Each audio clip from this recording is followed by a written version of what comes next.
Hello everyone, welcome to my channel. তোমাদের সহচরী দীপিকা। আশা করছি আপনারা সবাই খুব ভালো আছেন। আপনাদের আশীর্বাদে আমরাও খুব ভালো আছি। আমার নতুন একটা ব্লগে আপনাদের অনেক স্বাগত। তো আমরা এসেছিলাম 3 বছরের জন্য ইউকেতে আমরা যে বাড়িতে থাকতাম তার একটা ছোট্ট হোম ট্যুর আজকে আপনাদের দেব।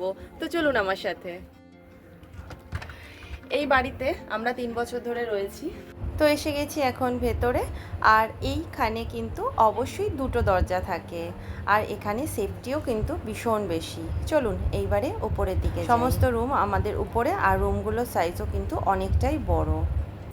এখন জিনিসপত্র একটু ছড়িয়ে ছিটিয়ে রয়েছে, কারণ কালকেই আমরা চলে যাব। তো যেহেতু আপনাদের সাথে কোনোদিনই আমরা কোথায় আছি সেটা শেয়ার করিনি, তো আজকে ভাবলাম একটু শেয়ার করে নিই। এগুলো কিন্তু সবই ছিল, এটা আঙ্কেল হাউস। তো আঙ্কেলের এগুলো কিন্তু সবই ছিল আগের থেকেই। এখানে আমি রাখতাম হচ্ছে আমার ঠাকুর দেবতাদের, আর এখানেও ওষুধপত্র রাখতাম। তো সবই এখন ফাঁকা রয়েছে, যেহেতু সমস্ত কিছু আমাদের পরিষ্কার করেই যেতে হচ্ছে। তো সমস্ত কিছুই কিন্তু এখন ফাঁকা রয়েছে। আর এখানে খুব সুন্দর একটা ভিউ রয়েছে, আর এটা অনেকটা বড় জানলা, যেহেতু কাছের পুরোটাই ভালো করে দেখা যায়। এখানকার বাড়িগুলো জানেন তো কেমন হয়, নিচে একটা রুম থাকে আর উপরে দুটো রুম থাকে। তো যার বাড়িতে আমরা রয়েছি তার একটা শপ রয়েছে ঠিক আমাদের বাড়ির নিচে, তার জন্য আমাদের নিচে কোনো রুম নেই। 3টে রুমই কিন্তু আমাদের উপরেই রয়েছে। নিচের দিকে রুমগুলো কিন্তু ভীষণ ঠান্ডা হয়। তো এই দিকে কিন্তু আমাদের বড় একটা পাওয়া। আর নিচে যেহেতু আঙ্কেল শপ রয়েছে, সমস্ত কিছু কিন্তু আমরা কিনতেও পারি খুব সহজে। তো এই সোফাগুলো কিন্তু আগের থেকেই ছিল। একটা টি টেবিল ছিল, এখানে বসে চা টা খেতাম। আগে টিভিটা আমাদের এই ঘরে ছিল, তারপর মাম্মাস রুমে আমরা টিভিটা নিয়ে যাই। তো এখানে দুটো সোফা ছিল, টি টেবিল ছিল, আর এখানে ছিল হচ্ছে একটা ডাইনিং টেবিল। এখানে বসে আমরা খাওয়া দাওয়া করতাম। আর এই যে আমাদের লাগেজ, তো লাগেজ আমরা সমস্ত কিছুই প্যাক করে নিয়েছি। এখানেও কিছু লাগেজ আছে, আপনাদের দেখিয়ে দিই। এই যে দেখুন কতগুলো লাগেজ হয়েছে। এই যে মাম্মার ছোট্ট একটা ব্যাগ, আর এটা হচ্ছে আমরা পিঠে নেবো আর কি। জামা কাপড় রাখার জন্য কিন্তু সমস্ত ব্যবস্থা এখানে করা রয়েছে। আমাদের কিন্তু জায়গার কোনো অভাব হয়নি কোনোদিনই। খুব সুন্দরভাবে কিন্তু আমরা এখানে থেকে। এই জায়গাটা হচ্ছে মাম্মার সব থেকে পছন্দের জায়গা, কারণ মাম্মা 3 বছর এখানেই খেলাধুলা করেছে। এটা হচ্ছে বাথরুম, এখানেও ব্যবস্থা খুব ভালো। এখানে কিন্তু 6টা রুম হিটার রয়েছে, কারণ এখানে প্রচণ্ড যেহেতু ঠান্ডা পড়ে, রুম হিটারটার কিন্তু প্রচণ্ড প্রয়োজন পড়ে এখানে। আমার সব থেকে প্রিয় জায়গাটা আপনাদের ঘুরিয়ে দেখি, যেটা হচ্ছে রান্নাঘর, আর যেটাকে আমি সব থেকে বেশি মিস করব আমার এই রান্নাঘর। তো চলুন রান্নাঘরটা আপনাদের ঘুরিয়ে দেখিয়ে নিই। তো এটা হচ্ছে কিচেন। আমার রান্নার ভিডিও তো সব এখানে আপনারা দেখেছেনই অনেক ব্লগে। এটা হচ্ছে বয়লার, আর সমস্ত গরম জল কিন্তু আমরা এখান থেকে পেয়ে থাকি। খাবারের জল আর স্নানের জল কিন্তু আমরা এখান থেকেই পেয়ে থাকি। এখানে একটা মাইক্রোওয়েভ ছিল, বাট ওটা দিয়ে দিয়েছি আমরা। আর এটা হচ্ছে ওয়াশিং মেশিন, যেটা আগের থেকেই ছিল এখানে, আঙ্কেল হাউসেই ছিল। ফ্রিজটাও কিন্তু আগের থেকে ছিল। এখানেও দেখুন একটা রুম হিটার রয়েছে, মানে সব জায়গাতে একটা করে রুম হিটার কিন্তু অবশ্যই রয়েছে এখানে।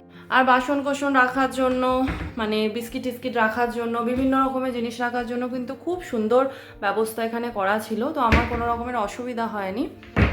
আর এই দেখুন কত জায়গা এখানে, এই দেখুন কত জায়গা। তো আমার কিন্তু খুব একটা প্রবলেম হয়নি। তো এখন সমস্ত কিছু পরিষ্কার করেছে। এটা পরিষ্কার করতে আমাদের 1 মাসের বেশি সময় লেগেছে, অল্প অল্প করে পরিষ্কার করতে। খুন্তি রাখার জন্য বিভিন্ন ধরনের জায়গা রয়েছে এখানে। এখানে রয়েছে একটা স্টোর রুম, এটা একদম ছোট। এখানে আমাদের ট্রলিগুলো রাখা ছিল। তো এটা হচ্ছে মাম্মাস রুম, যেটা একদম ফাঁকা এখন। এখানে একটা খাট ছিল, যেটা আমরা দিয়ে দিয়েছি। এখানে জিনিসপত্র রাখার জায়গা রয়েছে। এখানে একটা ছোট্ট জানলা রয়েছে, যেহেতু বাচ্চাদের রুম, এটা মাম্মাস রুম ছিল, আর বাচ্চাদের রুমগুলো কিন্তু এখানে ছোটই হয়। আর এখানেও একটা রাখার জায়গা রয়েছে। এখানে একটা টিভি ছিল, তবে টিভিটা তো আমরা দিয়ে দিয়েছি, তার জন্য এখন সমস্ত কিছু ফাঁকা। মানে এই রুমটা এখন পুরোটাই ফাঁকা। আর এখানে মাম্মা বসে রয়েছে, কিছু একটা কাজ করছে বসে বসে। চলুন এবারে যাব হচ্ছে বেডরুমে। মাম্মাস রুমেও একটা রুম হিটার রয়েছে, এখানে ছোট্ট মতো একটা রুম হিটার আছে। আর এটা হচ্ছে বেডরুম, বেডরুমেও কিন্তু একটা রুম হিটার রয়েছে। আর এখন তো পুরোটাই ফাঁকা। এখানে একটা সোফা রয়েছে, চেয়ার। আমার ভিডিওতে আপনারা সব সময় দেখে থাকেন, সেটা হচ্ছে এই জানলাটা, যেখানে বসে আমি অনেক সময় কাটিয়েছি একা একা। যখন মন ভীষণ খারাপ লাগতো, একাকিত্ব লাগতো, এই জায়গায় কিন্তু আমি সময় কাটিয়েছি। এই যে মাম্মার স্কুলটা খুব মিস করব।